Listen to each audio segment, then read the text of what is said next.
vous n'irez jamais à la fac et vous serez enterré dans la cuisine de votre mari. C'était vraiment la société de classe moyenne de Téhéran et des provinces. C'était une vie tout à fait normale. Ce qui n'est pas normal, c'est aujourd'hui. Elles ont participé à des manifestations anti-régime et donc, ils ont été massacrés. C'est une mafia. Ils sont dans les trafics de drogue, dans le trafic des armes, dans le trafic des médicaments périmés, dans le trafic de la chair fraîche et la pédophilie. En 2 jours, ils auraient fait donc plusieurs dizaines de milliers de morts. Si le régime tombe, ça va entraîner en fait un discrédit de tous les mouvements islamistes du monde. Ce qui est sûr et certain, c'est que c'est la mort annoncée du clergé chiite. Avec tous les crimes qu'ils ont commis, il n'y a même pas un seul espoir pour que le clergé chiite puisse continuer sa vie. C'est terminé.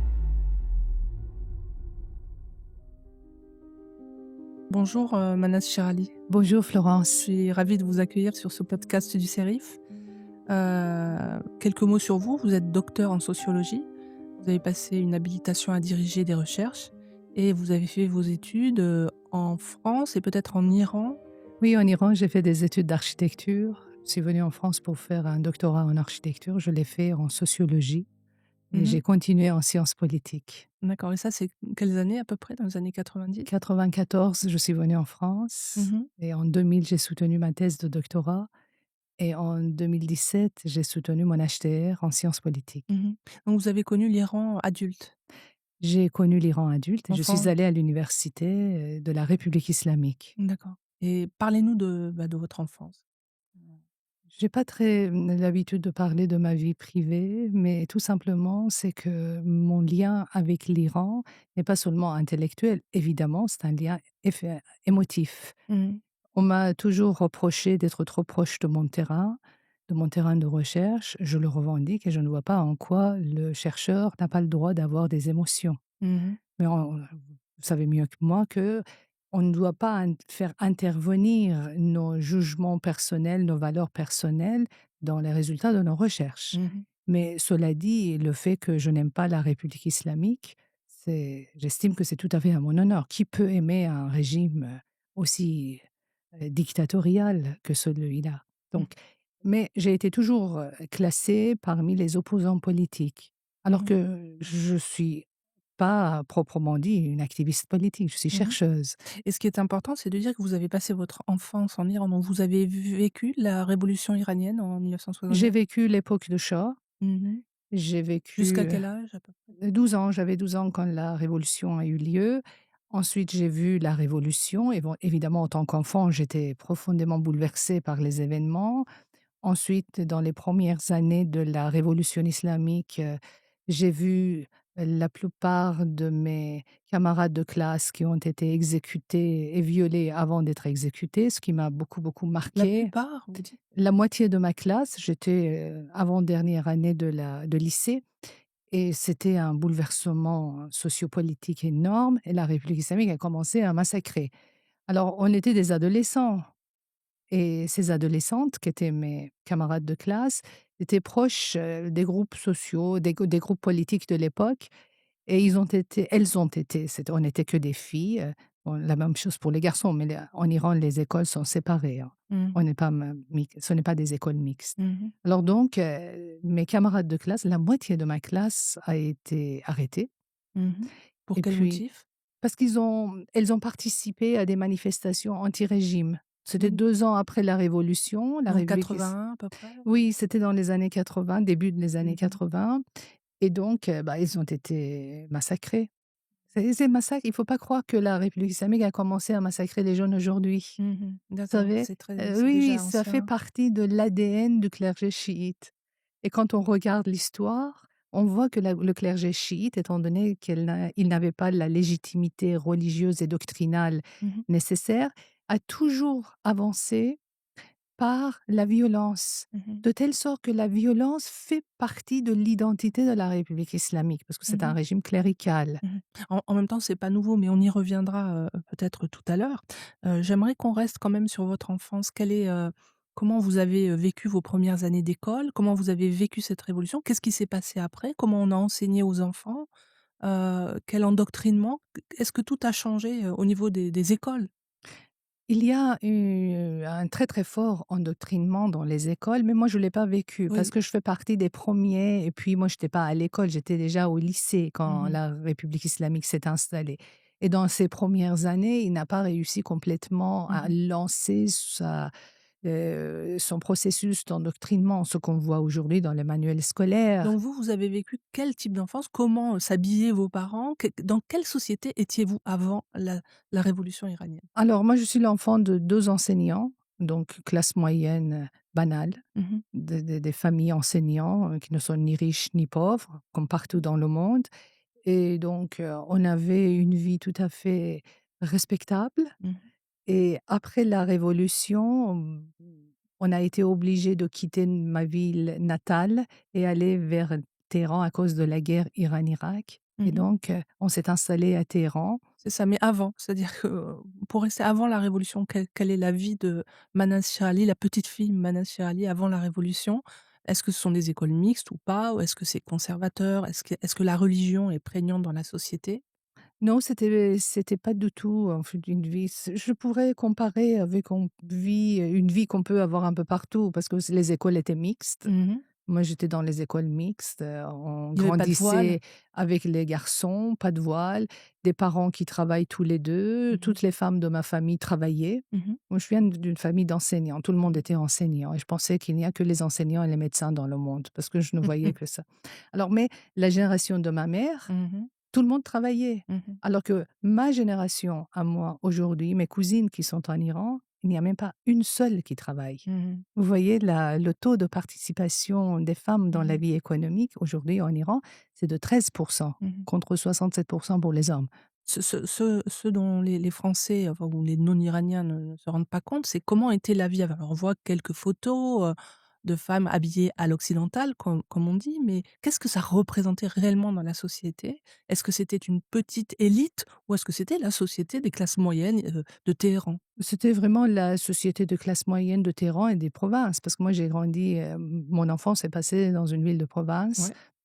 Et donc, c'était une vie qui, pour nous, était tout à fait normale. Ce qui n'est pas normal, c'est aujourd'hui. Parce que quand je vois l'état de la société, ça m'étonne parce que je ne reconnais pas l'Iran que j'ai vécu Mmh. quand j'étais en Iran. Mmh. Ça fait quand même 33 ans que je suis en France, Mmh. mais avant, l'Iran que j'ai connu était un pays, qui était normal, Mmh. qui avait en fait, toutes les disons, fonctions de la vie se déroulaient d'une manière normale. On avait l'électricité, l'eau, tout était en fait comme on vit. Imaginez du jour au lendemain, la France change d'image. Il y a plus d'hôpital. Dans les hôpitaux, il y a que le désordre et les écoles, on sépare les filles et les garçons et donc On voile les femmes, on voile les évidemment, c'est un femmes. changement, Oui, oui, oui. Les femmes n'étaient pas contentes dès le début d'être voilées d'ailleurs. Elles ont fait beaucoup de manifestations contre le voile. Mais on n'en a pas parlé parce que les hommes ne soutenaient pas les femmes à l'époque. Les femmes étaient très seules. Et le changement majeur aujourd'hui, que les hommes sont juste vraiment, ils marchent côte à côte avec les femmes et ils revendiquent les mêmes choses que les femmes. Et la différence d'aujourd'hui, la différence de la société iranienne avec le début de la révolution, c'est que au début de la révolution, les femmes étaient très seules. Mmh. Elles savaient que le changement de régime, l'islamisation, le voilement des femmes, le voilement obligatoire des femmes, quel est le danger? Mais les hommes ne voyaient pas ça. Mmh. Et dans les photos que nous avons aujourd'hui des manifestations, des débuts de la révolution des Mmh. manifestations des femmes contre le voile islamique, Mmh. on ne voit même pas un seul homme Mmh. sur les photos. Mmh. Alors qu'aujourd'hui, les hommes suivent les femmes, sont à côté des femmes. Il est, plusieurs, témoignages que j'ai reçus, il y a des hommes qui cherchent à protéger les femmes contre les tirs. Vous Mmh. voyez? Donc j'ai l'impression qu'il y a quand même un changement Un changement, massif. du côté des Ah hommes oui, en tout oui, cas. oui, oui. Aujourd'hui, les hommes ont compris que dans une société où on réprime les femmes, Mmh mh. c'est pour mieux réprimer le reste. bien sûr. Ils l'ont compris. C'est ça et vous dites, vous avez écrit, dans un essai, récent: «L'ayatollah fit du port du voile un spectacle quotidien qui mettait en scène une politique du pouvoir. Il rendit le corps sensible à tous. Sur le corps des femmes s'exhibait la présence de son nouveau régime. Si le voile devint obligatoire, c'est qu'il représentait la force religieuse et opérait sa volonté, sur les corps d'abord et sur les esprits ensuite. Nombre de châtiments étaient prévus à l'encontre de celles qui osaient, un tant soit peu, enfreindre la loi. La moindre désobéissance fut un acte d'hostilité. Il n'avait pas à justifier ce régime, ses décisions, mais à démontrer qui étaient ses ennemis et quel déchaînement de force les menaçait. Donc effectivement, le voile devient l'attribut, visible, du régime islamique et ne pas le porter, c'est simplement un signe de désobéissance au nouveau régime. Nous, ça je me souviens, j'étais, adolescente aussi quand, la révolution iranienne a eu lieu et on voyait sur les images dans les téléviseurs, des images de ces corbeaux noirs, de ces femmes en noir, mais qui revendiquaient, hein. Ils avaient été chercher ces images sur les campus, je pense pas qu'elles étaient représentatives de toute la société, mais les médias s'intéressaient beaucoup à ce mouvement un peu exotique, un peu terrifiant, ça faisait du buzz aussi à l'époque, et c'est ces femmes toutes en noir qui revendiquaient en fait le voile islamique. C'est l'image qui nous avait été déjà servie à l'époque. On n'avait pas vu les résistances des femmes. On n'avait pas vu celles qui s'inquiétaient. On voyait surtout, ces étudiants. Ça venait déjà des campus. Aujourd'hui aussi, en France, il y a des femmes qui revendiquent le port de voile. Ça m'étonne pas qu'en Iran, ce soit pareil. C'est-à-dire qu'il y a toujours des femmes. Mais là, il y avait un effet de loupe grossissante puisqu'on ne voyait que ça, donc on Oui. pensait que toute la société iranienne était derrière ça. Alors que moi-même, j'étais étonnée quand j'ai vu les photos des manifestations de 8 mars 1979. Oui, Ouais. c'était 1979, les femmes sont sorties. Mais les rues sont noires de monde, Mmh mh. tellement, et que des femmes Mmh. contre le voile, Elles étaient contre le voile contre le et voile, nous, on nous faisait contre le croire qu'elles étaient pour. et on les a pas vues, on les a pas montrées. Elles sont toutes, dévoilées à tête nue Mmh dans les mh. manifestations. Mais moi, j'ai découvert ça, récemment, Mmh. à quel point, en fait, les femmes iraniennes de l'époque, j'étais enfant, donc C'est ça. j'étais pas au courant de tout. Je me suis rendu compte qu'il y a vraiment une bonne partie de la population féminine était consciente. Mmh mh. Conscient du danger de ce voilement forcé des femmes, de voile obligatoire.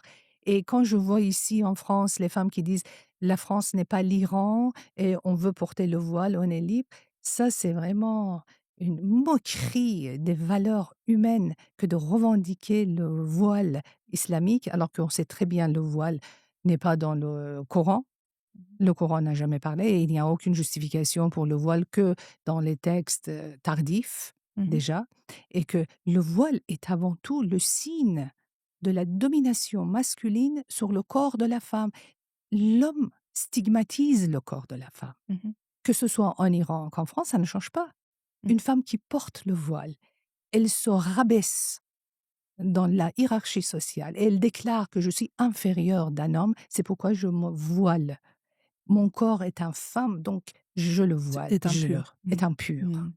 Mon corps est impur, je le couvre et Mmh. c'est ça que en aucun cas, dans aucun contexte, on ne peut pas défendre le voile islamique. Mmh. Le voile islamique n'est pas défendable et que ces femmes françaises de gauche qui viennent dire que les femmes, musulmanes ont le droit de porter le voile. Mais quel droit? On a le droit d'être esclave? Est-ce qu'on défend le droit d'être esclave? Vous savez, c'est la même logique. La L'esclave, un esclave doit être esclave parce qu'il a la peau qui a une couleur différente des autres. Donc, on le réduit à la couleur de sa peau. Le voile islamique réduit la femme à ses organes génitaux. Mmh. Donc, un être humain qui se réduit à ses organes génitaux, c'est parce que c'est une femme qui doit se couvrir. La logique, c'est la logique de l'esclavagisme. De la même façon qu'on lutte contre l'esclavagisme, on doit lutter aussi contre le voile Mmh. islamique. D'ailleurs, les 2 sont dans l'islam, sont dans le Coran ou dans la Sunna. Au L'esclavagisme est dans le Coran, mais le voile n'est pas dans le Coran, mais dans la tradition islamique. disons que ça se discute. On ne peut pas dire que ça n'y est pas, mais on pourrait, le penser de façon plus symbolique. Bon, la tendance aujourd'hui, c'est de dire que ça existe, que c'est une obligation. C'est une tendance. Heu, ce qui est frappant aussi, c'est qu'aujourd'hui, et donc vous le dites, depuis 79, la polygamie et le mariage d'enfants sont légalement possibles en Iran. L'âge légal minimal du mariage est fixé à 13 ans pour les filles, 15 ans pour les garçons, ce qui est pas beaucoup mieux. Les pères peuvent marier leurs filles quel que soit leur âge. Les mariages précoces sont fréquents, surtout dans les zones rurales et les familles pauvres. Ces unions exposent les filles à la violence domestique, à des grossesses précoces, à la marginalisation, à la déscolarisation. En fait, on en fait des esclaves, hein, de ces filles.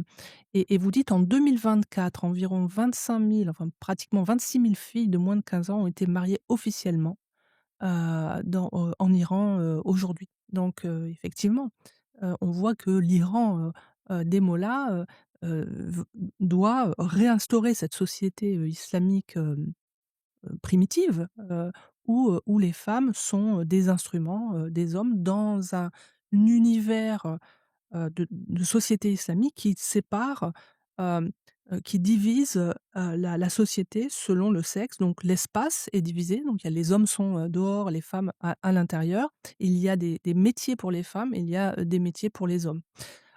Néanmoins, on dit souvent que la société, iranienne est une des plus cultivées, une des plus lettrées, une des plus éduquées. Alors, est-ce que vraiment, est-ce que c'est parce que, finalement le régime des mollahs a bénéficié d'un héritage? Il y avait une situation qui était plutôt favorable aux femmes. Il ne l'a pas trop, heu disons, diminuée? Ou est-ce que les femmes ont trouvé des moyens de résistance derrière le voile? Quand j'étais, en dernière année de lycée et on allait dans les cours pour se préparer pour le concours, pour entrer à l'université. Et j'étais une élève, vraiment distraite. Je prenais pas l'attention à ce que le prof disait et je me rappelle très bien une fois, le professeur s'est retourné vers moi, il a dit: «Chirali, continuez comme ça. Vous allez vous faire enterrer dans la cuisine de votre mari. C'est violent. Vous n'irez jamais à la fac et vous serez enterrés dans la cuisine de votre mari». Ça m'a choquée, ça m'a fait réfléchir.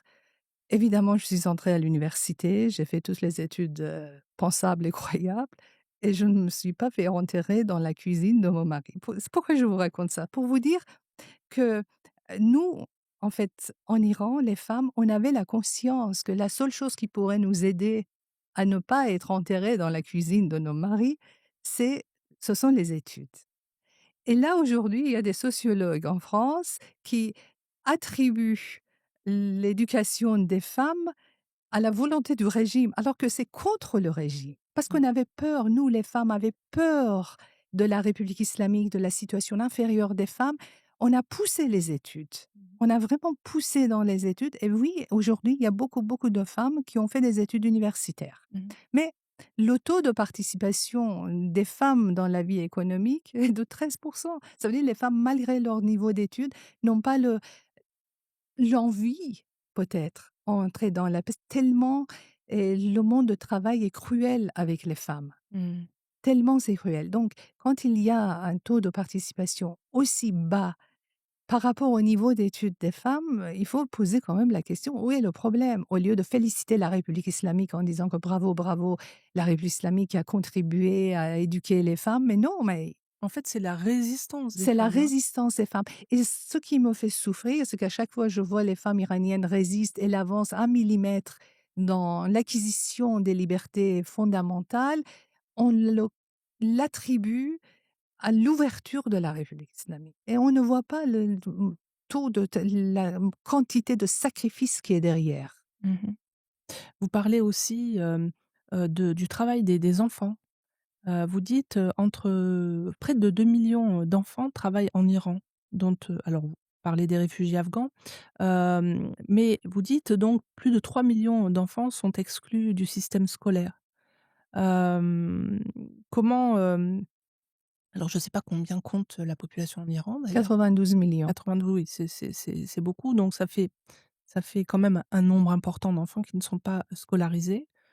Ça ne concerne pas, les grandes villes, j'imagine que ça se passe plutôt en périphérie? Non, partout, surtout dans Partout? les grandes villes aussi. Surtout, c'est-à-dire que, dans les grandes villes, quand on est dans la voiture, il y a des enfants qui viennent vers la voiture pour mendier. Mmh.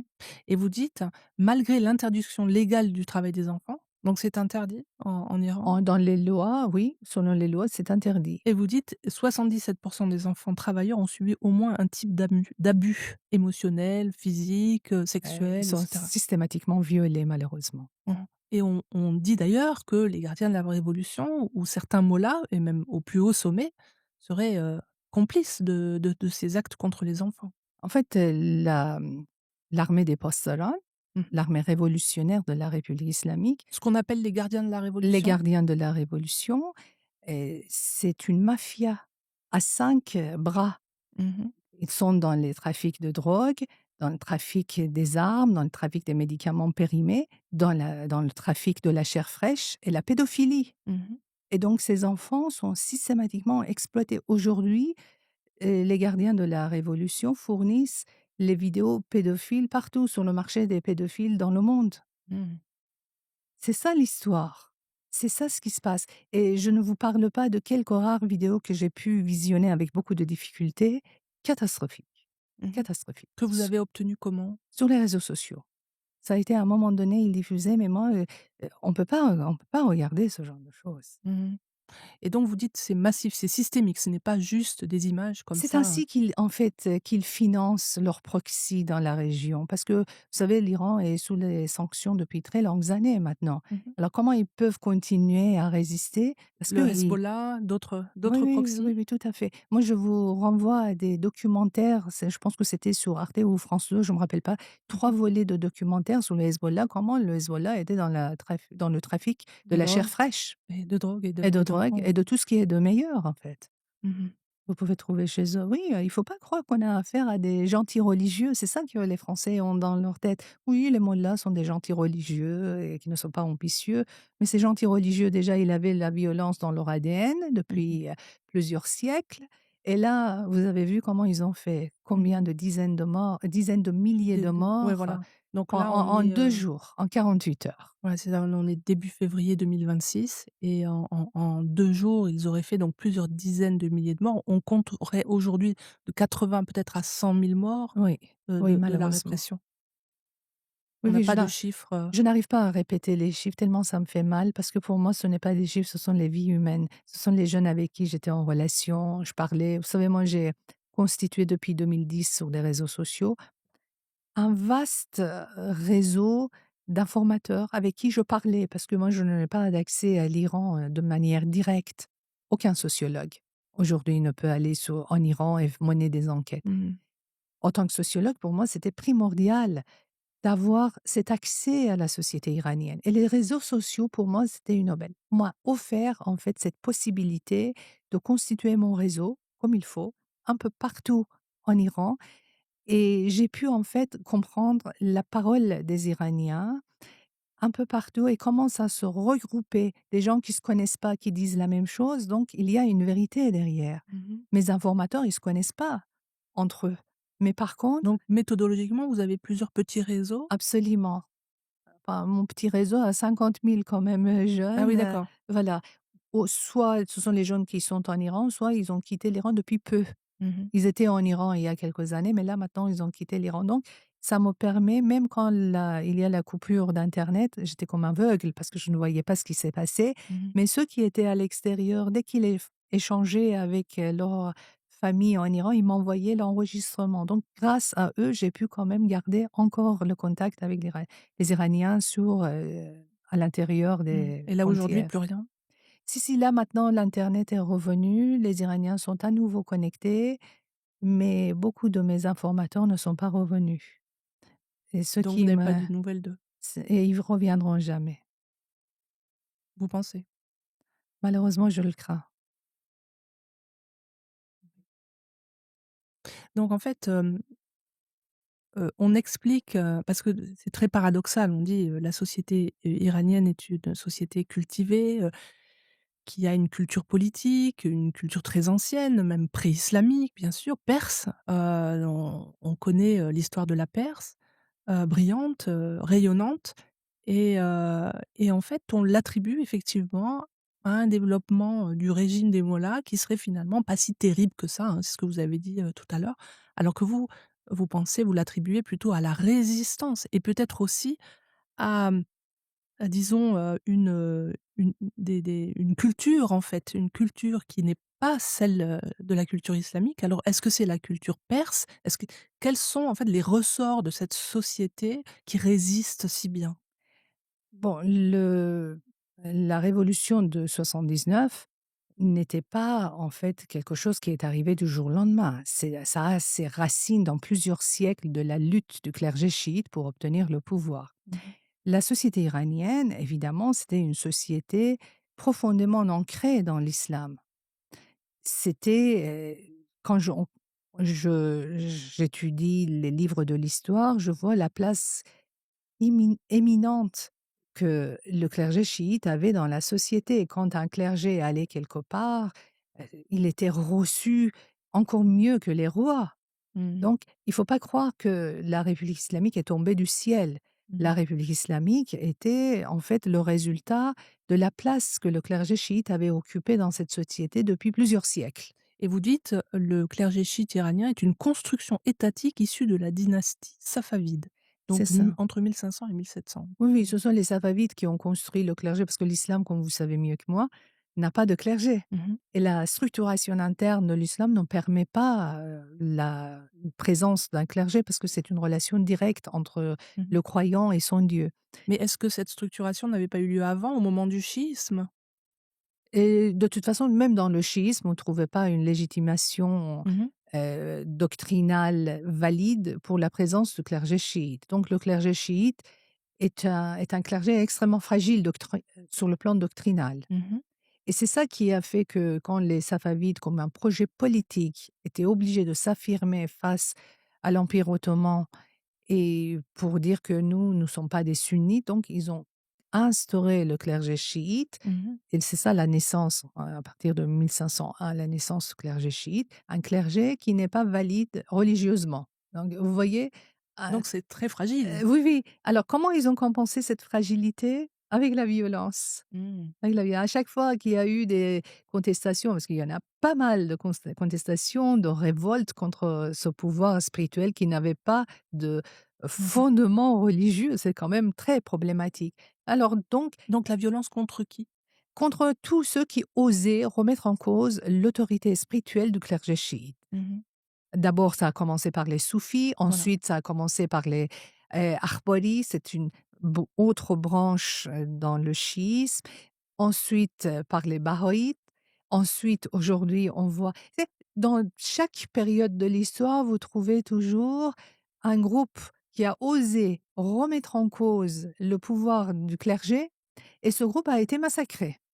Aujourd'hui, on n'est plus du tout en face d'un groupe, mais en face d'un peuple qui remet en cause la légitimité du clergé chiite, la légitimité de son pouvoir. Il rejette cette légitimité et c'est le peuple dans sa totalité qui est en train d'être exterminé. Donc vous nous dites qu'il rejette le principe d'un clergé chiite et non pas seulement les mollahs qui sont au pouvoir maintenant.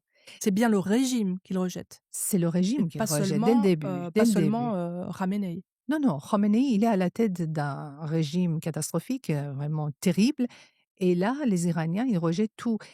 Ils rejettent beaucoup plus que le clergé chiite parce que moi, je vois dans une partie de la société qui rejette l'islam avec. Mmh. C'est-à-dire, ce n'est pas seulement le clergé qui est rejeté, il y a aussi l'islam qui est rejeté. C'est-à-dire, ils associent le clergé à l'islam et ils disent non à tout.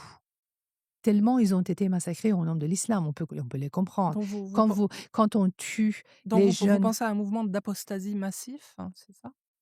c'est un rejet de la religion. Est-ce qu'on appelle l'apostasie? Oui, tout à fait. C'est-à-dire, l'islam, c'est fini, enfin et alors, pour aller vers une autre croyance? Les croyances En tout cas, pré-islamiques ou l'islam, en tant qu'une religion qui structure la société, est fini. Est-ce que l'islam dans l'avenir de l'Iran libre, aura la possibilité de continuer sa vie comme une croyance personnelle? Je ne sais pas vous répondre. mais le Peut-être il y sentiment aura, religieux n'a pas mais en forcément Voilà, disparu. voilà, peut-être les sentiments religieux, l'attachement à la religion en tant que croyance personnelle pourrait peut-être, j'ai dit peut-être, Mmh. pourrait résister encore. Mais ce qui est sûr et certain, ce que je peux vous dire avec beaucoup de certitude avec vous, c'est que le clergé chiite a creusé sa tombe et que après cette période terrible que les Iraniens sont en train de vivre, il n'y aura plus de clergé chiite. C'est la mort annoncée du clergé chiite, avec tous les crimes qu'ils ont commis pendant ces 47 dernières Mmh. années. Il n'y a même pas un seul espoir pour que le clergé chiite puisse continuer sa vie. C'est terminé. Est-ce que c'est la fin du chiisme alors? Non, j'ai dit que je ne sais pas. Par rapport à la religion, par rapport aux croyances religieuses, je ne sais pas. Peut-être qu'il y aura encore une transformation de religion en tant que structuration, en élément structurant de la société. On va basculer vers la religion, vers le chiisme, vers un islam, comme les croyances personnelles chez les Iraniens. Donc la C'est possible. sécularisation. C'est la sécularité, c'est possible. Mais par contre, le clergé chiite, en tant que tel, n'aura plus. C'est-à-dire demain, dans l'Iran de demain, vous n'aurez plus un religieux chiite. Ça, je peux vous le garantir. Mais c'est demain, c'est quand demain? Demain, après la chute du régime. C'est-à-dire? Moi, je pense que moi, j'ai vu la chute de régime le 7 octobre. Le 7 octobre 2023, quand j'ai vu les atrocités qui ont été commises contre les civils israéliens, j'étais persuadée qu'il y a la main de la République islamique derrière. Sinon, ils n'auraient jamais osé faire ce qu'ils ont fait. Le Hamas. Le Hamas n'aurait jamais osé faire ce qu'il a fait s'il n'avait pas le soutien d'un État derrière. Ça, pour moi, c'était évident. Après, il y a beaucoup de chercheurs qui ont trouvé des liens, des lettres, 500 000 $ Oui, de l'argent, de l'argent qui a certainement. donc Mais l'idéologie, de toute façon, pouvait produire de la violence comme ça. Simplement, ils ont eu et l'opportunité et l'argent pour le faire, mais ils avaient aussi ils étaient persuadés, moi je pense que les gens de Hamas, aussi cruels qu'ils étaient, aussi violents qu'ils étaient, s'ils n'avaient pas le feu vert de la République islamique, ils n'auraient pas fait ce qu'ils ont fait. Parce qu'ils savaient que la vengeance va retourner vers leur peuple. Même mmh si la vie de leur peuple n'avait pas d'intérêt pour eux, mh. même si les Palestiniens sont des chairs à canon pour les gens du Hamas, mais ils n'auraient jamais fait ce qu'ils avaient fait s'ils n'avaient pas le feu vert d'un État. Moi, je pense qu'ils étaient persuadés que en faisant cela, les Israéliens n'arrivent pas à riposter parce qu'une véritable guerre va éclater entre l'Iran et Israël. Ils étaient persuadés de ça, sinon ils n'auraient pas fait une telle bêtise.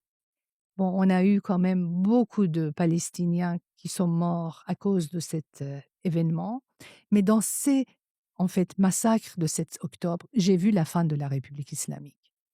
Et depuis, on est dans un escalade. On a vu ce qui s'est passé depuis, les têtes qui sont tombées, et je garde l'espoir que c'est la fin de la République islamique. Mmh.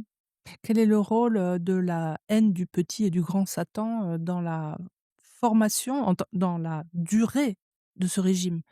Est-ce que vraiment, les Iraniens sont anti-occidentaux, anti-américains, anti-israéliens, à la mesure de ce que prétend, le pouvoir? Est-ce que c'est un ciment du pouvoir et pas seulement des gardiens de la révolution, mais de la population? En fait, les Iraniens n'ont rien contre les Juifs, ni contre les Israéliens. Et la place des Juifs en Iran, c'était la place des minorités religieuses en Iran, étant donné que l'iranité primait toujours sur la religiosité. C'est Mmh. un pays où la conscience nationale a toujours été plus forte que la conscience religieuse. Mmh.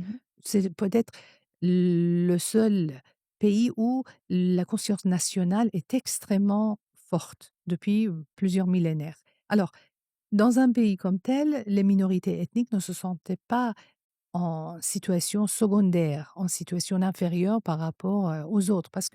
Mais la République islamique a quand même contribué à cette, secondarisation des minorités. Ça, on peut Oui, le lui bien sûr. reconnaître ce qu'il a fait. Donc les Iraniens n'ont jamais eu quoi que ce soit contre les Juifs, Mmh. encore moins Mais contre les pourquoi Israéliens. alors? Est-ce que le pourquoi est-ce que le Pourquoi? gouv voilà, Alors pourquoi? pourquoi? Alors j'ai trouvé la réponse de ce pourquoi vers la fin du 19e siècle. Vers la deuxième moitié du 19e siècle, on a un contexte très particulier. Les 3 derniers rois de la dynastie Qajar, la dynastie qui était avant les Pahlavis, sont particulièrement faibles, les 3 derniers Rajars. Mmh. Et le clergé règne officiellement à l'époque. On a un clergé chiite au sommet de son pouvoir.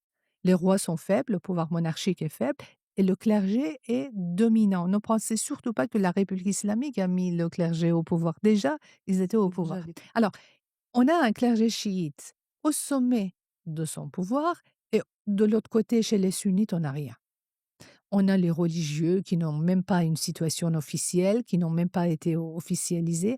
Et je vois dans les écrits des religieux chiites de la fin du 19e la naissance d'un rêve, le rêve de gouverner sur l'ensemble du monde musulman. L'Iran est petit, l'Iran est petit, le chiisme est petit pour eux. Mmh. Là, on arrive à un moment donné qu'ils règnent, qu'ils rêvent de régner sur l'ensemble du monde musulman. Mais c'est impossible. C'est la nada, hein, c'est le moment où le c'est le revivalisme, C'est avant. arabo-musulman Je même. pense que c'est C'est avant, avant. c'est avant, c'est avant et c'est vraiment déconnecté de mais C'est l'obstacle avant Afrani, je veux dire. c'est avant l'Afrique, D'accord. oui, c'est avant. C'est j 50 ans avant. Mmh. Alors, mais qu'est-ce qui se passe?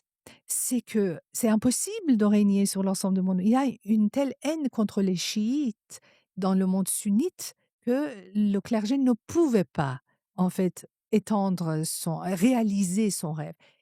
On arrive à la révolution islamique et à Khomeini. Khomeini qui est héritier de cette tradition de vouloir régner sur l'ensemble du monde musulman, il a Mmh. le génie maléfique, mais le génie quand même, de dire le chemin de Karbala passe par le Quds, par le Jérusalem. Ça séduit les sunnites, la population arabe qui, avec leurs dirigeants conservateurs, se sentait méprisés, blessés par rapport à Israël, par rapport à la situation des Palestiniens, et cette population qui rejetait toujours les chiites, pour la première fois entend de la bouche d'un clergé chiite quelque chose qu'il aurait souhaité entendre de la part de ses dirigeants. Et c'est là où commence la haine contre Israël chez le clergé chiite, parce qu'il trouve dans Israël un bon bouc émissaire. Pourquoi? Bah, il n'avait pas vraiment quelque chose contre Israël. Même dans la guerre Iran-Irak, ils se sont fait aider par les Israéliens. Par contre, Israël est un bon prétexte, c'est un bouc émissaire qui Mmh. permet au clergé chiite de dépasser le clivage chiite-sunnite pour se faire accepter auprès des Et sunnites pour être un leader du monde du musulman. monde musulman. Ah oui, donc en réalité ce bouc émissaire, ça ne sert pas la politique intérieure, Non, c'est simplement plutôt la politique extérieure de ses relations avec les pays arabes sunnites. absolument, absolument. Ah, c'est très, En très 2010, intéressant. quand j'étais à Beyrouth et j'avais, on m'avait donné ALBA, c'est Académie de beaux-arts de Beyrouth, avait mis à ma disposition un chauffeur qui était un membre de Hezbollah. C'était un gentil monsieur qui m'expliquait, en fait, à quel point Khomeini et Ahmadinejad, à l'époque, Mmh. étaient aimés et à quel point ce sont des grands hommes. Ah, évidemment, je n'entrais pas en discussion avec lui, mais je voyais que en 2010, Ahmadinejad et Khomeini étaient plus populaires auprès des Libanais de pro-Hezbollah qu'auprès des Iraniens. Mmh. Et il m'expliquait, écoutez madame, l'Iran a 80 millions d'habitants, à l'époque c'était 80 millions. Bon, il y a 1 million qui sont contre Ahmadinejad et Khomeini, mais on s'en fout.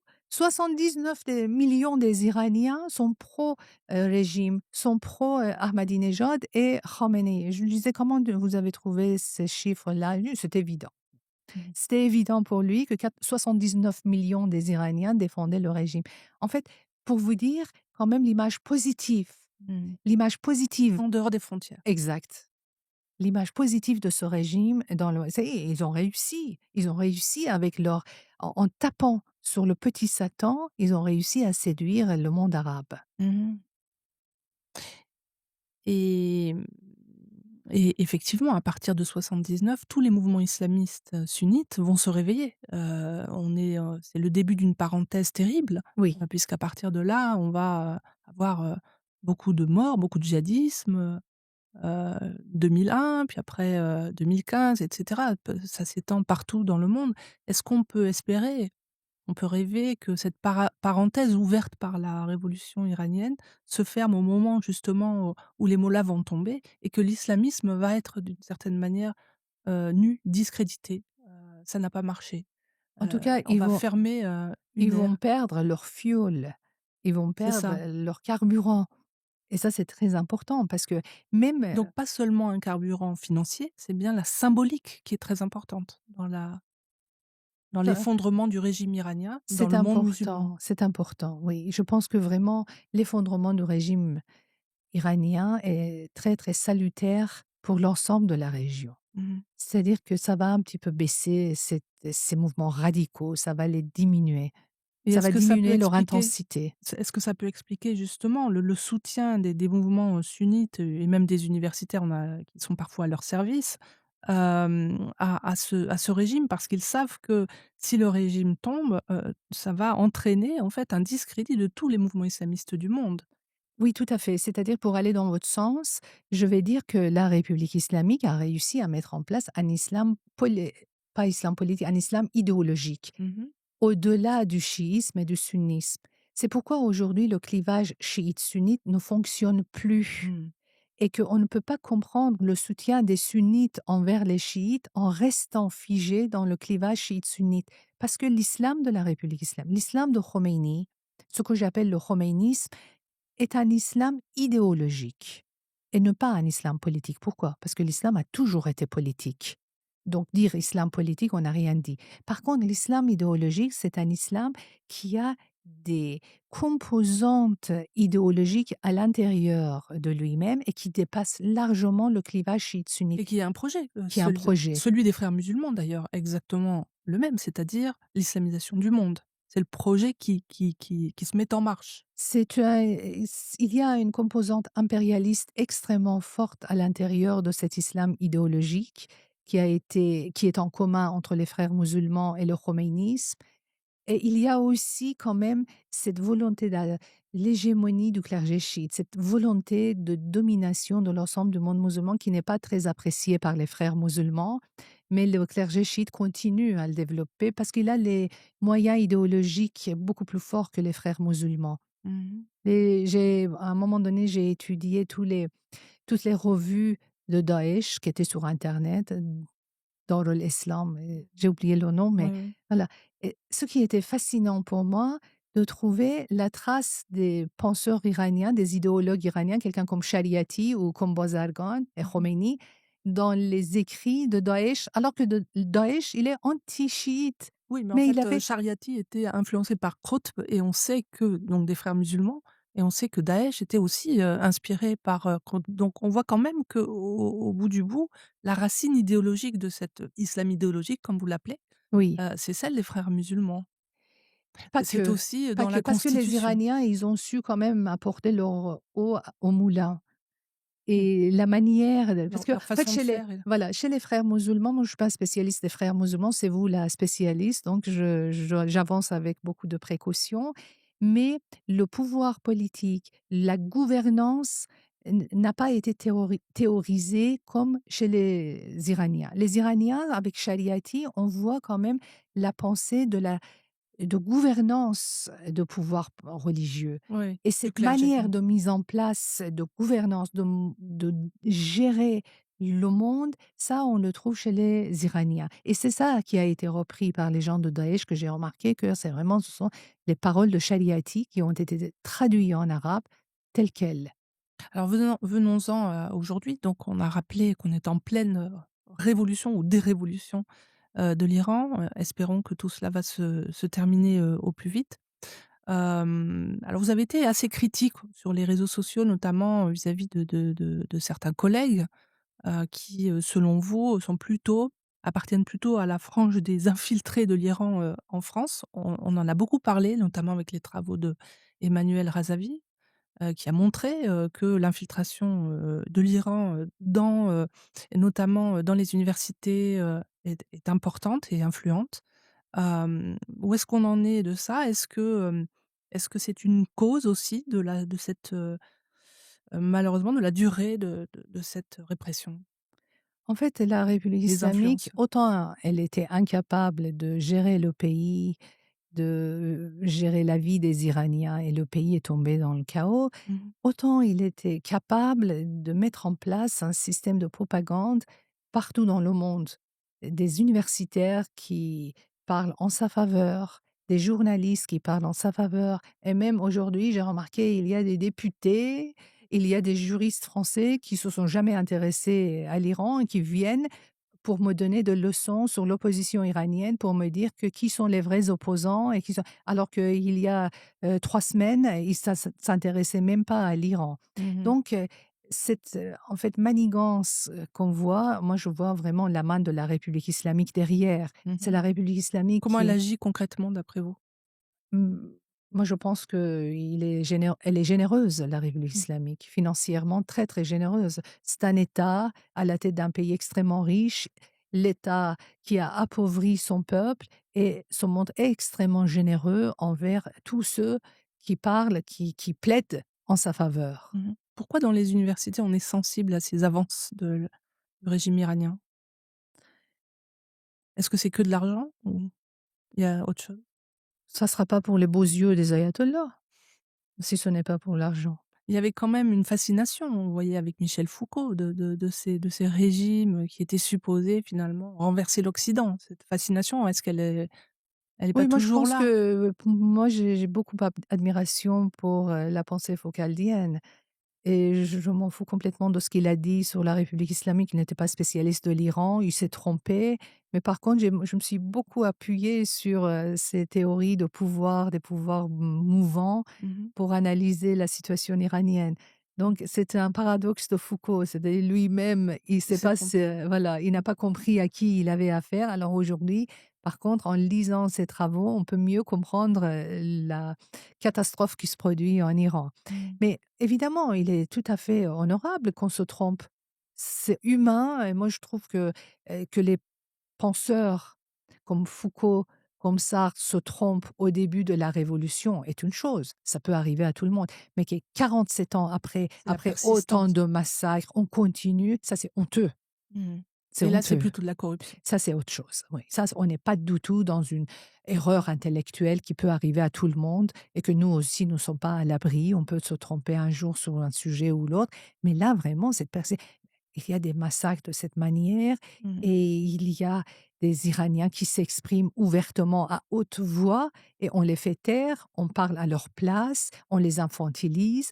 Et moi, je suis profondément indignée par Mmh. la manière dont le média français traite la question iranienne. Je suis indignée. Je suis systématiquement sur les plateaux, vous m'avez déjà vu, mais à chaque fois, ma parole est traitée comme un témoignage.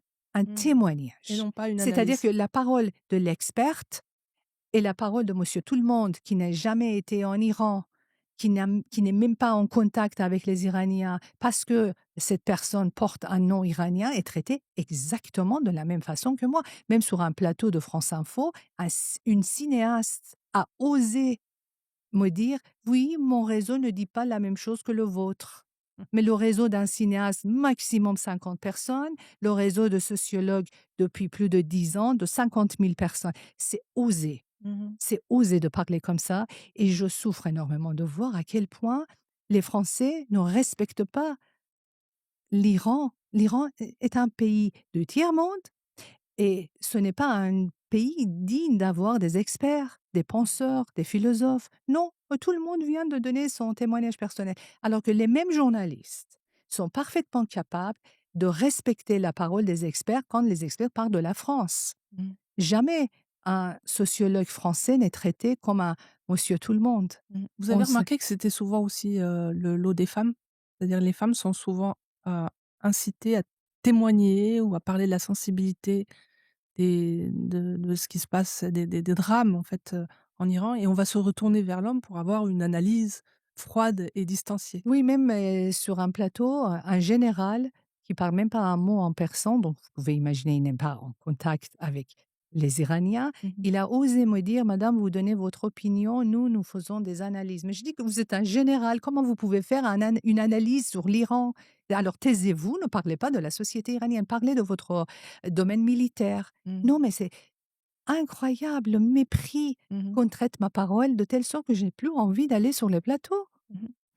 Mais c'est aussi une façon de se rassurer, parce que ces généraux et ces pseudo-experts, sont plutôt, conservateurs de la situation en l'état et rien ne va nous arriver si nous suivons en fait, leurs, recommandations qui est d'être prudent, de ne pas intervenir et cetera, la non-ingérence et cetera. En tout cas, moi, je pense que cette ignorance s'applique à, tous les pays, mais bon, je suis sensible sur l'Iran parce que je connais mieux l'Iran. Peut-être ils parlent exactement avec la même Et stupidité, l'arrogance l'arrogance de sur tous les les autres sujets. pays, à tous les sujets, mais moi, je ne les sens pas parce que je connais pas. Mais puisque je connais l'Iran, je vois vraiment le degré d'ignorance et l'assurance, paradoxalement, c'est vraiment je suis indignée. Mmh.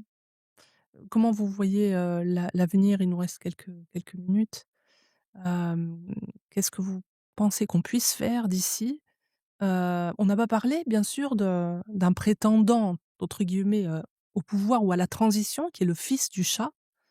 Heu, Qu'est-ce que vous pensez de ce qu'il fait? Est-ce qu'il a des chances d'arriver au pouvoir? Est-ce qu'il y a qui le bloque en fait? Parce qu'on voit bien qu'il n'émerge pas même dans les médias, donc les médias français, on n'en parle pas de ses prétentions à organiser au moins la transition, un peu comme si c'était au fond la continuité avec l'ancien régime du Shah.